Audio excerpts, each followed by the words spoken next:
भाई जो गुरु वचन पे डट गए, कट गए फंद 84 के। अगम निगम को खोज ले बुद्धि विवेक विचार, उदय अस्त का राज मिले तो बिन नाम बेगार।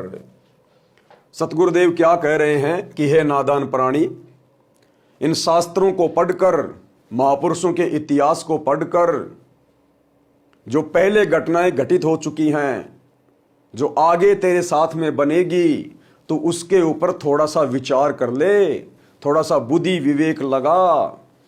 अगर इस प्राणी को उदय अस्त का राज्य भी प्राप्त हो जाए, यानी पूरी पृथ्वी का ये राजा बन जाए, तो बिन नाम बेगार, तो सतगुरु के नाम के बिना वो व्यक्ति केवल बेगार कर रहा है, व्यर्थ में अपना समय और शमाशे बर्बाद कर रहा है। आज भारत देश का प्रधानमंत्री या देश का सबसे बड़े से बड़ा व्यापारी जैसे मुकेश अंबानी 20 लाख करोड़ की संपत्ति का मालिक है, प्रधानमंत्री देश का राजा है, सर्वशक्तिमान है। यदि इन दो व्यक्तियों ने सतगुरु से उपदेश लेकर शत भक्ति नहीं की, और सतगुरु केवल धरती पर एक ही है, सतगुरु रामपाल जी, अगर इन जैसे व्यक्तियों ने जो अपने आप को सुखी मान रहे हैं, यदि सतगुरु से उपदेश लेकर शत भक्ति नहीं की, तो अंत में ये आत्माएं हाथ मलती हुई जाएंगी। ये वर्तमान में जो भी कुछ कर रहे हैं केवल बेगार कर रहे हैं, बेगार। आप और हमें लगता है कि ये तो बहुत कुछ प्राप्त कर रहे हैं, बड़ी संपत्ति का मालिक है, देश विदेश में कारोबार है, बड़े बड़े मंत्री प्रधानमंत्रियों से इनके संपर्क हैं, जानकारी हैं। लेकिन अंत समय में जब इनकी मृत्यु होगी, क्योंकि अमर तो कोई रहेगा नहीं, जाना तो सबको पड़ेगा, मंत्री को भी प्रधानमंत्री को भी, लेकिन अंत समय में बिना सतगुरु की सतभक्ति के ये आत्माएं खाली हाथ जाएंगी परमात्मा के दरबार में, धर्मराज के दरबार में नंगे होके खड़े होंगे। और परमात्मा पूछेगा क्या कमा के लाया, तेरे को मनुष्य जन्म दिया था। फिर वहां इनके पल्ले कुछ नहीं होगा सिवाय नीची गर्दन करके खड़े होने के। क्योंकि यहां तो हमें ये बहुत पैसे वाले दिखाई दे रहे हैं, बहुत ज्यादा सुख प्राप्त दिखाई दे रहे हैं, लेकिन सतगुरु की शत भक्ति के बिना इनके पास में कुछ भी नहीं रहेगा। ये यहाँ की जान पहचान, यारी दोस्ती, फैक्ट्रियां, रिश्तेदारियां, धन दौलत, परिवार, ये सब यहीं रह जाएंगे। दो मुट्ठी राख बन जाएगा ये शरीर अंत में।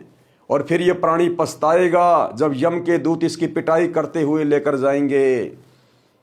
जो शत भक्ति नहीं करता उस प्रधानमंत्री को भी यम के दूत नंगा करके लठों से मारते हुए लेकर जाते हैं। जो शत भक्ति नहीं करता उस 20 लाख करोड़ के मालिक को भी यम के दूत नंगा करके लठों से पीटते हुए लेकर जाते हैं। हम यहाँ उनकी 12वीं मनाते हैं, 13वीं मनाते हैं, उनके नाम के जश्न मनाते हैं, उनकी बड़ी बड़ी मूर्तियां बनाते हैं, और वो कहीं 84 लाख योनियों में धर्मराज के द्वारा डाल दिए जाते हैं।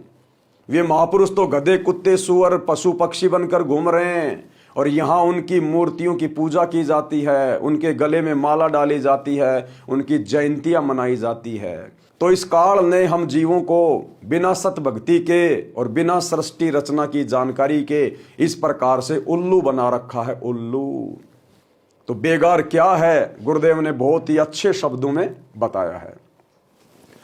अगम निगम को खोज ले बुद्धि विवेक विचार, उदय अस्त का राज मिले तो बिना नाम बेगार।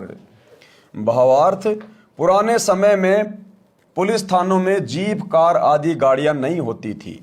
जब पुलिस वालों को कहीं रेड यानी छापा मारना होता तो किसी प्राइवेट 3 व्हीलर या 4 व्हीलर वाले को जबरदस्ती पकड़ लेते और उसके व्हीकल 3 व्हीलर या 4 व्हीलर में बैठकर जहां जाना होता ले जाते। ड्राइवर भी 3 व्हीलर वाला होता था तथा पेट्रोल डीजल भी वही अपनी जेब से डलवाता था। उस दिन की दिहाड़ी भी नहीं कर पाता था। पुलिस वाले उसको सारा दिन इधर उधर घुमाते रहते थे। आम व्यक्ति तो ये विचार करता था कि ये 3 व्हीलर वाला आज तो बहुत ज्यादा कमाई करेगा, सारा दिन चला है, परंतु उसका मन ही जानता था उस दिन उसके साथ क्या बीती होती थी। ऐसे ही राजा लोग इस जन्म में भक्ति ना करके केवल राज्य व्यवस्था को बनाए रखने में जीवन समाप्त कर रहे हैं, तो वे बेगार करके जाते हैं, यानी व्यर्थ में अपना जीवन बर्बाद करके जाते हैं, अपने मनुष्य जीवन को और अनमोल श्वासों को बर्बाद करके जाते हैं, खाली हाथ जाते हैं।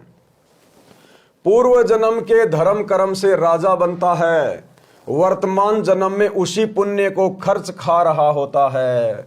जनता को तो लगता है कि राजा बड़ी मौज कर रहा है, आध्यात्मिक दृष्टि से वह बेगार कर रहा है, बेगार अपनी पिछले जन्मों की भक्ति कमाई को खा खर्च के नष्ट कर रहा है और अपने अगले जीवन को नरकमय बना रहा है, नरक में, बिना सतगुरु की भक्ति के। क्योंकि परमात्मा के दरबार में इस संसार की संपत्ति का कोई महत्व नहीं है। परमात्मा के दरबार में तो भक्ति की कमाई की वैल्यू है, भक्ति धन की। कबीरा सब जग निर्धना, धनवंता ना कोई, धनवंता सो ही जानिए जिसके पास राम नाम धन होए। अब उस प्रधानमंत्री के पास, उस बहुत बड़े व्यापारी के पास, जिसने पूरे जीवन सत भक्ति नहीं की, 2 के 4 बनाने में लगा रहा, वो यहाँ की संपत्ति भी ऊपर नहीं लेकर जा सका और सतगुरु का भक्ति धन भी उसके साथ नहीं। अंत में उसको 84 लाख योनियों में डाला जाएगा, 84 लाख योनियों में। और परमात्मा कहते हैं कि सत भक्ति ना करने वाला प्रधानमंत्री तो सीधा गधे की योनि में जाता है।